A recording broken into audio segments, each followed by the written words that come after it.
মায়ের পা ছুঁয়ে আপনি যে শপথ নিয়েছিলেন সেই শপথ তো আপনি রাখতে পারলেন না। এটাই কি সন্তানের ধর্ম?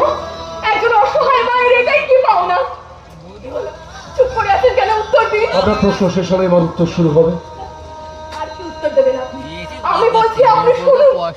আপনি হলেন একজন লোভী, একজন মিথ্যাবাদী, একজন প্রতারক, একজন ছদ্মবেশী খলনায়ক।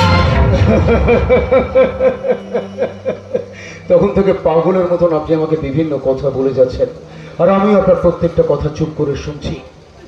আপনাকে আরো শুনতে হবে। মঙ্গল আমার নোংরা মানুষ, তার ভাই লালু ও নোংরা মানুষ, কিন্তু তার থেকেও নোংরা মানুষ আপনি। আপনি আমাকে মিথ্যে শব্দ দেখিয়ে আমার জীবনটাকে নষ্ট করতে চেয়েছিলেন। চলে যান, চলে যান আমার জীবন। চলে তো যাবই, কিন্তু তার আগে আপনার অবিশ্বাসের দরজাটা ভেঙে দিয়ে বিশ্বাসের ইমারত তৈরি করে দিয়ে যাব।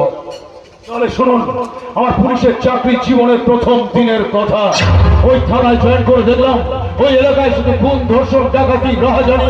আমি তুফান, আমি চুপ করে থাকতে পারলাম না, আমি প্রতিবাদ করতে শুরু করলাম। দেখি লালু আর তার দলবলের লোকেরা সামনে লোকাল মার্কেটে বিভিন্ন দোকানদারের কাছ থেকে হাজার হাজার টাকা তোলা তুলছে। কেউ টাকা দিচ্ছে, অনেকেই টাকা দিতে পারছে না।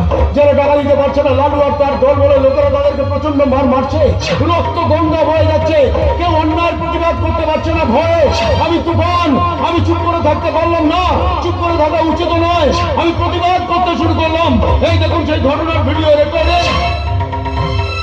আমি থানা থেকে জিপে করে ডিউটি শেষ করে আমি কোয়ার্টারে ফিরছিলাম। দেখি লালু আর তার দল বলে লোকেরা একটা মনে ছাত্রী মেয়েকে দাঁড়া করেছে, একটা প্রাণ বলে দৌড়চ্ছে।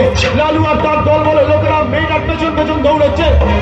একটা সময় লালু আর তার দল বলে লোকেরা ধরে নিল, রাস্তার ধারে ঝোপের মধ্যে হাতটা ধরে টেনে নিয়ে যাচ্ছিল। মেয়েটা কিছুতে নিজেকে বাঁচাতে পারছিল না। সেই দৃশ্য দেখো আপনি